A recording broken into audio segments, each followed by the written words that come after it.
In the heart of a sprawling amphitheater, where country music's rhythms echoed beneath the stars, Bryan took the stage.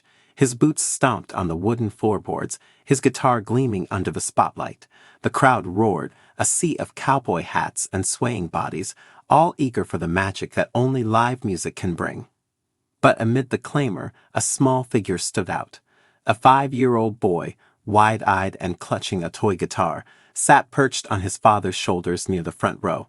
His name was Jackson, a pint-sized fan who knew every lyric to every Bryan song, his little voice singing along with every tune that poured from the stage. Luke, known for his charisma and connection with his audience, spotted Jackson's bright eyes in the crowd. With a grin that could light up Nashville, he motioned for Jackson to come closer, and with the help of his father, the boy was lifted onto the stage, where he stood beside his idol, guitar in hand.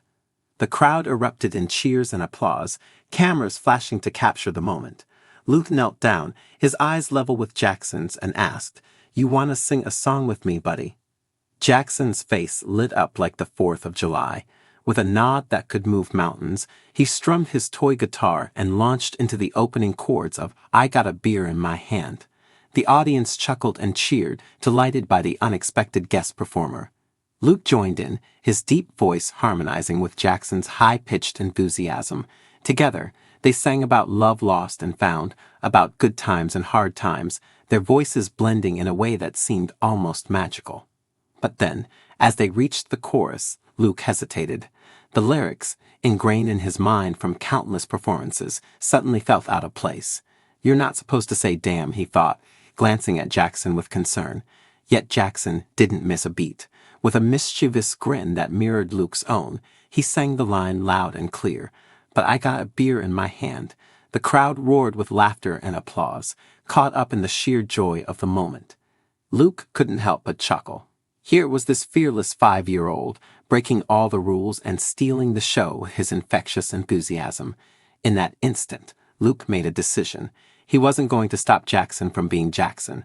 So they continued, singing and laughing together, Jackson's tiny fingers strumming the toy guitar like he was born to perform. Luke marveled at the boy's spirit, his courage to stand on stage in front of thousands and sing his heart out.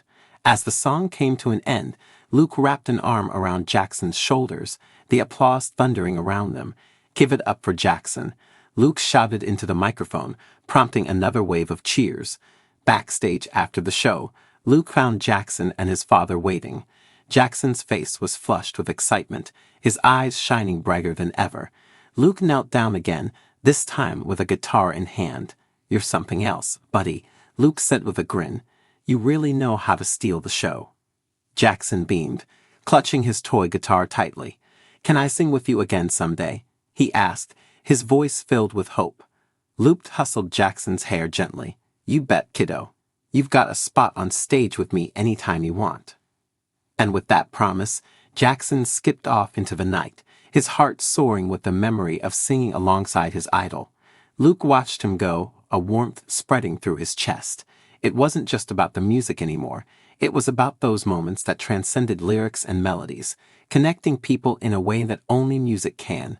As Bryan packed up his guitar and prepared to leave the amphitheater, he couldn't help but smile. Tonight, he had shared the stage with a 5-year-old boy who had reminded him of the pure, unfiltered joy of music. And as he drove away, the echoes of their duet lingered in his mind, a reminder that sometimes the most memorable performances are the ones you never see coming.